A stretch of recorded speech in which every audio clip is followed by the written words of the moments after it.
Hello friends, स्वागत है आप सभी लोगों का हमारे चैनल कुकर स्टडी में। मैं कमल बिष्ट इस वीडियो के माध्यम से दोस्तों आपके यहाँ पर कराऊंगा आर्मी टेक्निकल का दोस्तों फिजिक्स का पार्ट नंबर 7। इसके पहले दोस्तों आपको 6 पार्टों में महत्वपूर्ण क्वेश्चन कराए जा चुके हैं। यदि आपने उनको ना देखा हो तो आप उनको भी जरूर देख लें।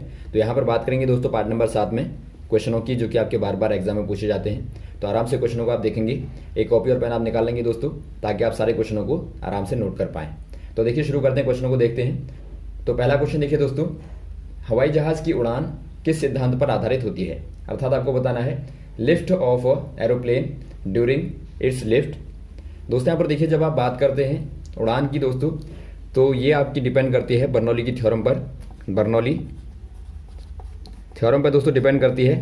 अब देखिए दोस्तों, बर्नौली का जो प्रमेय है उसके आधार पर 2 क्वेश्चन आपके आते हैं। एक आपका आता है दोस्तों एरोप्लेन वाला, या फिर एयरक्राफ्ट आप कह सकते हैं। एरोप्लेन वाला दोस्तों आपका आता है, दूसरा आपका आता है पाइप वाला। तो देखिए पहले पाइप वाले की बात करते हैं, उसके बाद आपको बताएंगे एयरप्लेन वाला। इसमें देखिए दोस्तों, पाइप में क्या होता है, एक अनयूनिफॉर्म आप एक पाइप लेते हैं इस प्रकार से। माना यहाँ पर से देखिए कोई फ्लो आ रहा है जल का दोस्तों, वाटर का कोई आप लिक्विड ले लें। यहाँ पर आपने वाटर ही ले लिया, तो यहाँ से कोई फ्लो आ रहा है। माना यहाँ पर एरिया A1 है और यहाँ पर प्रेशर P1 है, और यहाँ पर वेलोसिटी जो है फ्लूइड की V1 मान लेंगे आप। और माना ज़मीन से H ऊंचाई पे, H1 ऊंचाई पे यहाँ पर रखा गया है। तो यहाँ पर आप ये सारे वेरिएबल यहाँ पर भी लेंगे। एरिया यहाँ पर देखिए A2 हो जाएगा, वेलोसिटी V2 हो जाएगी, प्रेशर P2 हो जाएगा, और वैसी हाइट जो है वो दोस्तों H2 हो जाएगी। तो यहाँ पर देखिए जो थ्योरम कहता है दोस्तों, थ्योरम कहता है कि जो प्रेशर एनर्जी होती है P1 प्लस जो kinetic energy per unit volume होती है 1/2 रो V1 का स्क्वायर। रो दोस्तों यहाँ पर देखिए डेंसिटी को दिखाता है। डेंसिटी अर्थात दोस्तों घनत्व को बताता है, द्रव के अर्थात फ्लूइड के घनत्व को यहाँ पर बताता है। और प्लस दोस्तों होता है रो जी H1। जी यहाँ पर देखिए ग्रेविटी को दिखाता है। तो रो जी H1 क्या है दोस्तों, ये पोटेंशियल है, अर्थात दोस्तों स्थितिज ऊर्जा है।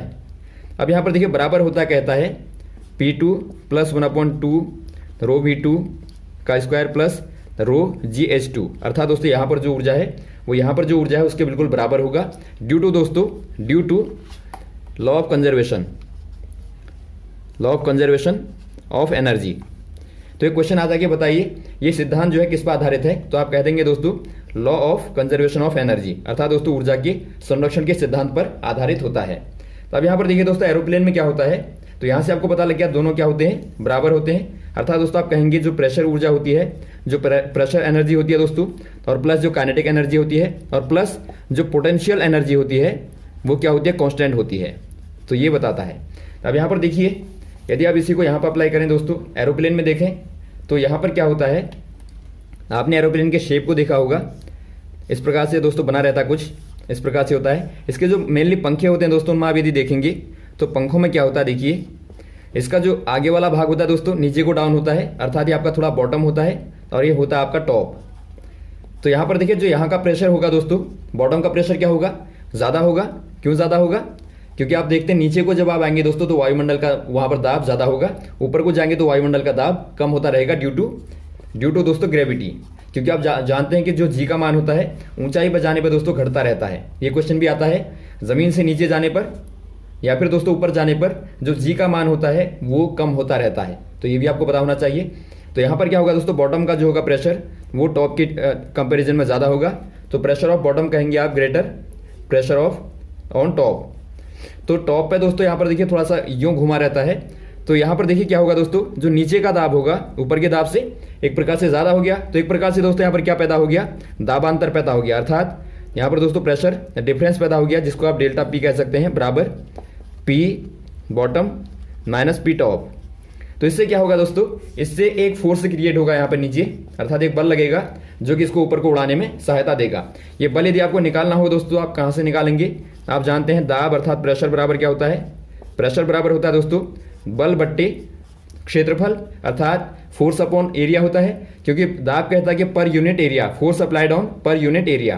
तो यहाँ से आप लगाएंगे तो आपको क्या मिलेगा दोस्तों, आप दाब की जगह पर रख देंगे P2 माइनस P1, या फिर आप कहें दोस्तों डेल्टा P, या फिर आप P bottom minus P top कहें, तो बराबर आपका हो जाएगा F/A।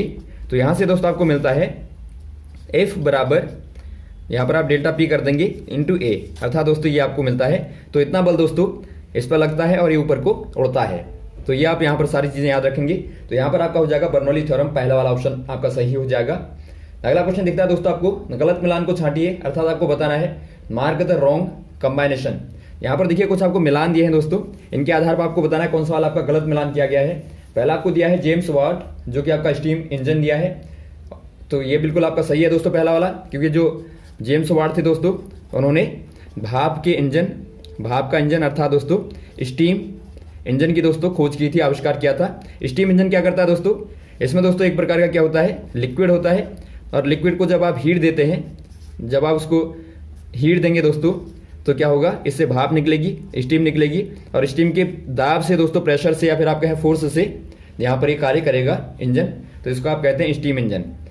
वैसे ही आपका यहाँ पर देखिए एजी बेल दिया है, एजी बेल ने दोस्तों टेलीफोन का किया था आविष्कार, बिल्कुल सही है, क्योंकि ग्राहम बेल ने दोस्तों टेलीफोन का किया था। उसके बाद यहाँ पर देखिए जेएल बियर्ड ने दोस्तों क्या किया था, टेलीविजन का आविष्कार किया था, तो ये भी आपका सही है।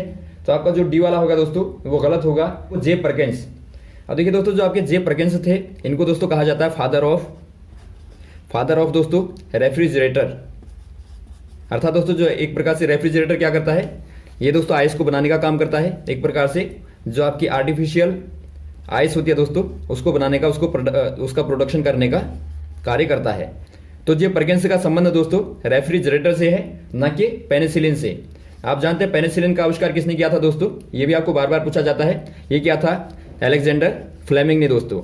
और ये पहली एंटीबायोटिक है, अर्थात एंटीबायोटिक कहने का मतलब है जो कि दोस्तों जीवाणु रोधी होती है, अर्थात जीवाणुओं को मारती है, बैक्टीरिया को मारती है।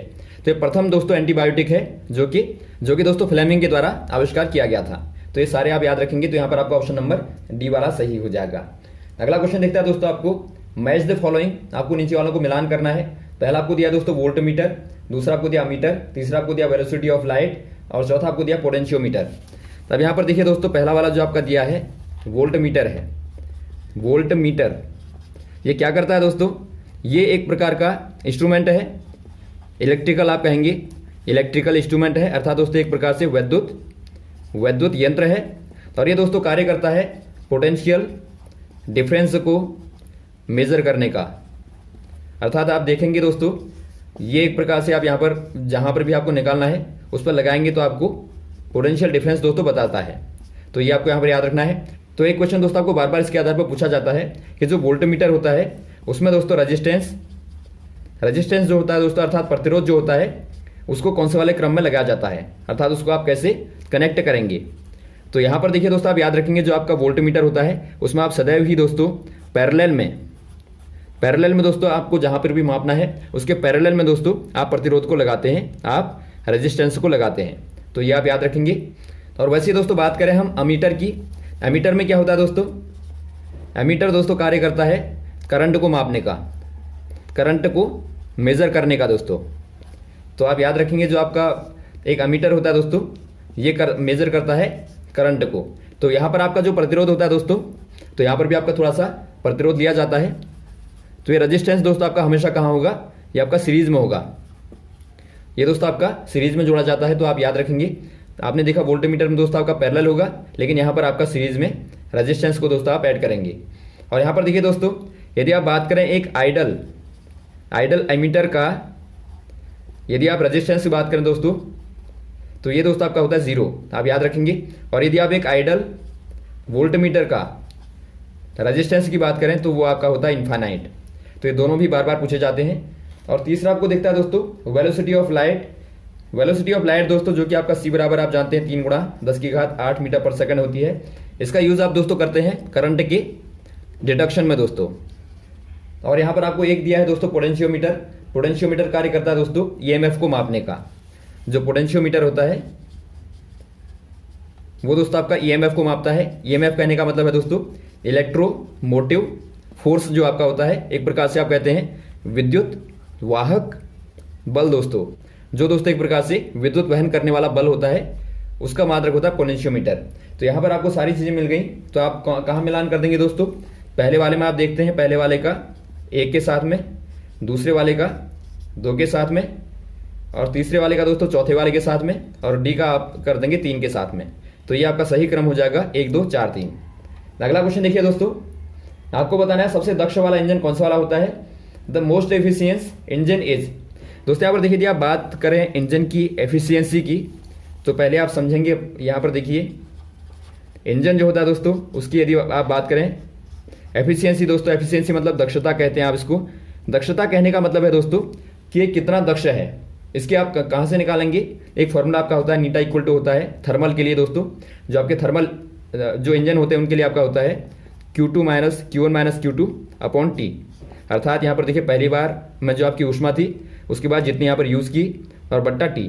अर्थात कहने का मतलब है दोस्तों, यहाँ पर देखिए आपके पास में कोई इंजन है, यहाँ पर आपके पास में कोई इंजन है, तो मान लीजिए आपका थर्मल इंजन है, तो इसकी आप दक्षता कैसे देखते हैं, यहाँ पर आप देखेंगे, पहले देखेंगे दोस्तों आप total energy content by fuel. तो यहाँ पर देखिए फ्यूल के द्वारा जितनी भी ऊर्जा कंटेन की गई, उसके बाद दोस्तों सेकंड स्टेप आएगा amount of energy use for work.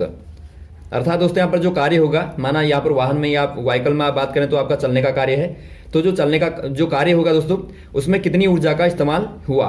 तो यहाँ पर देखिए एक प्रकार से Q1 हो गई, ये आपका Q2 हो गया, तो ये यहाँ से आप निकालेंगे तो आपका Q1 माइनस Q2 बट्टे दोस्तों आपका T। तो यही क्या बताता है, ये दोस्तों दक्षता को बताता है। तो यहाँ से आप एक प्रकार से समझ सकते हैं दक्षता क्या होती है। अब यहाँ पर देखिए दोस्तों, जो आपको यहाँ पर दिया है, ये बार बार पूछा जाता है, आप याद रखेंगे। यहाँ पर आपको देखिए दिया है पेट्रोल कहें या फिर आप दोस्तों गैसोलीन कहें, तो ये आपको यहाँ पर दिया है, और एक आपको डीजल दिया है, डीजल, और एक आपको दिया दोस्तों, और एक आपको दिया इलेक्ट्रिकल, और एक आपको दिया स्टीम। इनमें दोस्तों यहाँ पर देखिए जो आपका पेट्रोल होता है वो फ्यूल का लगभग दोस्तों 15% ही दे पाता है, अर्थात आप कह सकते हैं लगभग 15% ही दोस्तों यहाँ पर यूज़ कर पाता है। डीजल की बात करें तो ये आपका लगभग दोस्तों 20% कर पाता है, तो इसकी तुलना में ज़्यादा हो गया। और वैसे आप बात करें इलेक्ट्रिकल की, तो ये दोस्तों बहुत ज़्यादा पावरफुल होता है, ये लगभग आपका 69 to 72 के अप्रोक्स होता है, या फिर इससे थोड़ा कम ज़्यादा होगा, लेकिन आप अप्रोक्सीमेटली ये मान सकते हैं। और वैसे आप स्टीम की बात करें दोस्तों, स्टीम कहने का मतलब आपको बता दिया हमने, जो आपका भाप से चलने वाला होता है, तो ये दोस्तों आपका यहाँ पर होता है बहुत कम होता है, 1 to 10 लगभग दोस्तों आप कर सकते हैं। और यदि आप प्रेजेंट टेक्निक की बात करें तो वहाँ पर थोड़ा सा शायद ज़्यादा होगा, लेकिन यहाँ नॉर्मली आपका ये रहता है। तो यहाँ पर आप देखते हैं दोस्तों, जो आपका सर्वाधिक दक्ष है कौन सा वाला हो जाएगा, वो दोस्तों आपका इलेक्ट्रिकल हो जाएगा। ऑप्शन नंबर आप कर देंगे सी वाला।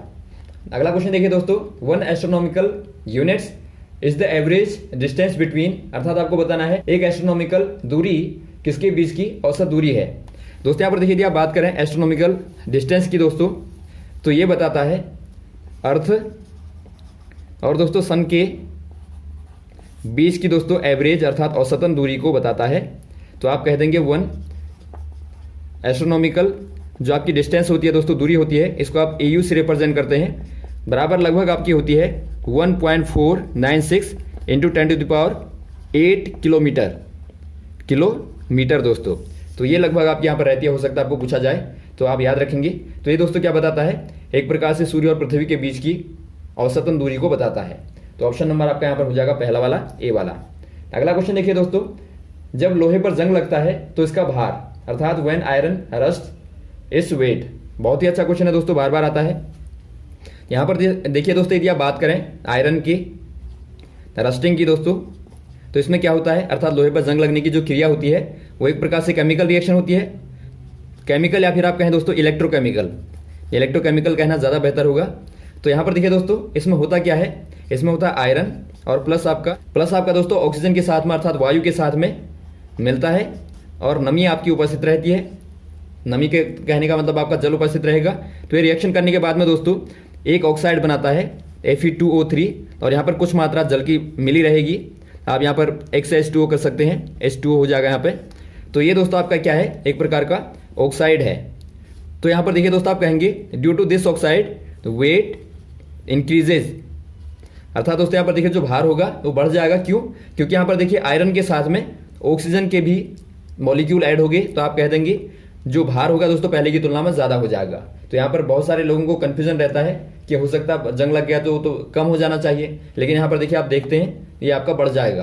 तो ऑप्शन नंबर आपका यहाँ पर हो जाएगा दोस्तों इंक्रीज वाला।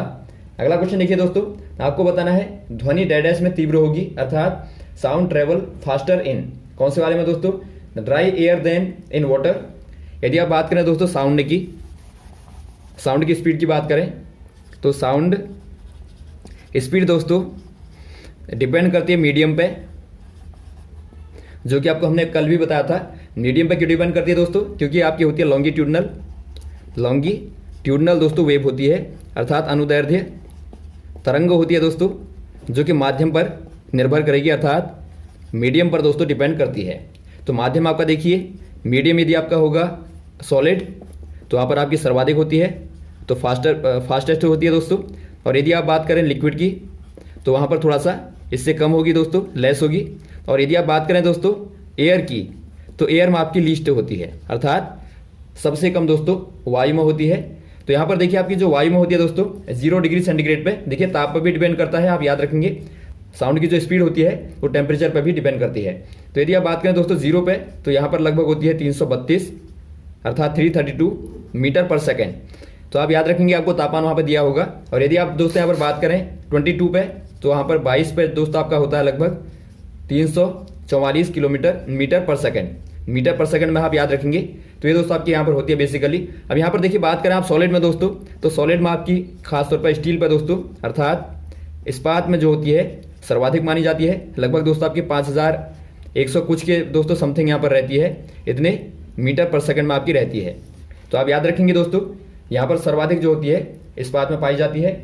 अब यहाँ पर देखिए आपको जो दिया है दोस्तों, यहाँ पर दिया है आपको ऑप्शन नंबर आप सी में देखिए, आयरन देन इन एयर, अर्थात दोस्तों आप कह देंगे sound travel faster in iron than in air, क्योंकि दोस्तों आयरन में ज़्यादा फास्टर होती है एयर की तुलना में।